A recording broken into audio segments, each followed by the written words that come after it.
Brought to you by Agilus Diagnostics.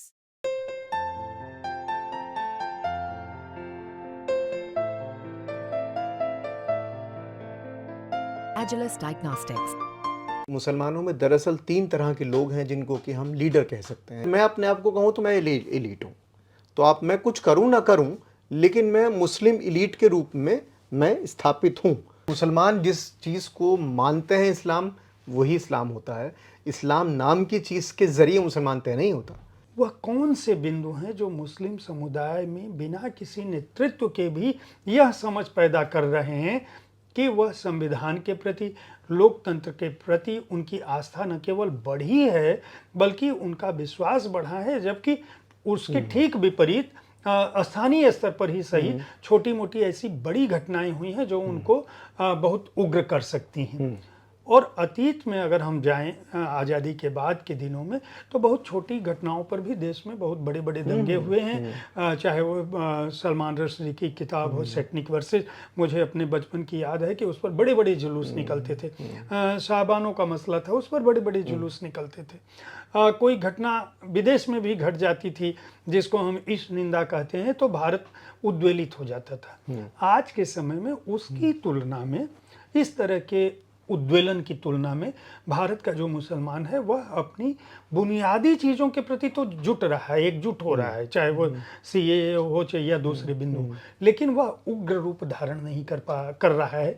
वह कहीं भी दंगाई की भूमिका में उस रूप में सामने नहीं आ रहा है जिस रूप में अतीत के उदाहरण दिए जाते हैं या कहा जाता है। इसकी क्या वजह पाते हैं आप? देखिए, इसमें पहले तो वो बात जो जैसे आपने कहा कि नेतृत्व, जिसको हम मुस्लिम नेतृत्व कहते हैं, वो क्या चीज़ है।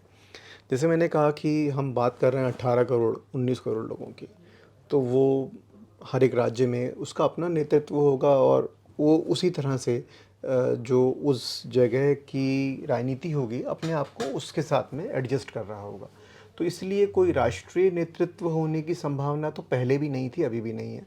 और मुझे लगता है कि उस विषय को अगर हम इस तरह ना लेकर थोड़ा अलग तरीके से लें तो ज़्यादा बेहतर होगा। वो ये है कि जिसको हम लीडरशिप कहते हैं, मुस्लिम लीडरशिप, तो उसमें 3 तरह के लोग होते हैं। जो मेरा जो अभी अगला जो प्रोजेक्ट है वो इसी पर है कि मुसलमानों में दरअसल 3 तरह के लोग हैं जिनको कि हम लीडर कह सकते हैं या जिन्हें हम नेता कह सकते हैं। एक हैं जो पेशेवर राजनीति करने वाले लोग हैं, वो अभी भी हर पार्टी के अंदर होते हैं, वो चुनाव लड़ते हैं इत्यादि। दूसरी तरह के जो लीडर हैं उनको मैं कहता हूँ मुस्लिम एलीट। वो अपने जाति के आधार पर, अपने वर्ग के आधार पर, अपनी शिक्षा के आधार पर कहीं ना कहीं पर वो अपना वर्चस्व कायम रखते हैं। वो दूसरी तरह के नेतृत्व कहा जा सकता है, जिसे अभी हम बौद्धिक नेतृत्व वाली बात भी कह रहे थे। तीसरी तरह के जो जिनको हम नेता कह सकते हैं वो एक्टिविस्ट हैं या इन्फ्लुएंसर हैं।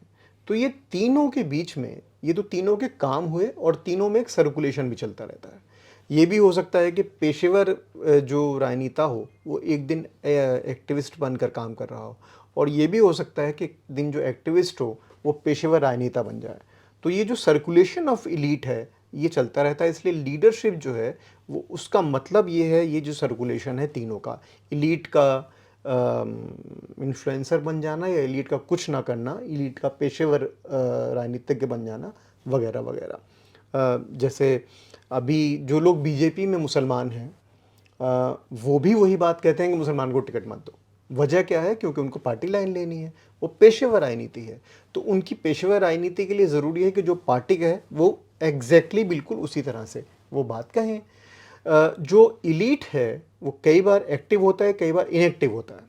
जैसे अगर मैं अपने आप को कहूँ तो मैं एलीट हूँ, तो आप मैं कुछ करूँ ना करूँ, लेकिन मैं मुस्लिम एलीट के रूप में मैं स्थापित हूँ। ये मेरी अपनी खुद की आलोचना भी है, और लेकिन इससे भागना नहीं चाहिए क्योंकि ये सच है। मैं कहीं भी खड़ा हूँगा, जितने लोग मुझको जानते हैं, मुसलमान नाम के साथ जानते हैं, तो मैं एलीट भी हूँ क्योंकि भाई मैं एक ख़ास तरह के पढ़ाई के माहौल से आया हूँ। मैं जहाँ काम करता हूँ वो एक एलीट जगह है, बहुत सारे प्रिविलेजेस हैं मुझे, मेरे बच्चे अच्छे स्कूल में जाते हैं, मेरी पत्नी भी एकेडमिक है। तो ये सभी चीज़ें कहीं ना कहीं पे मुझे प्रिविलेज देती हैं। कहीं अगर मैं पेशेवर राजनीति में कूद पड़ा तो मैं पेशेवर राजनीति वाला हो जाऊंगा, नहीं तो मैं इन्फ्लुएंसर हो जाऊंगा। तो ये 3 चीज़ें हैं जो लगातार चलती रहती हैं। इसलिए नेतृत्व के सवाल को इन 3 बिंदुओं के साथ देखना चाहिए। अब दूसरा सवाल, देखिए पिछले 30 सालों में कुछ ऐसी घटनाएं हुई हैं, कुछ ऐसी चीज़ें हुई हैं जिनकी ओर आम तौर पर नहीं देखा गया। उनको देखा गया और बड़ा अजीब तरीके से देखा गया, उसका व्यवस्थित अध्ययन हुआ नहीं। अगर हम सुन्नी मुसलमानों की बात करें पूरे देश में, तो कौन सी मजहबियत थी, मज़हब भी बदलता है। मेरा जो तर्क है वो ये है कि इसीलिए जो आप कह रहे हैं मुस्लिम और इस्लाम वाली बात, देखिए मुसलमान जिस चीज़ को मानते हैं इस्लाम, वही इस्लाम होता है। इस्लाम नाम की चीज़ के ज़रिए मुसलमान तय नहीं होता। अगर मैं मुसलमान हूँ, मैं जो कर रहा हूँ वो इस्लाम होगा।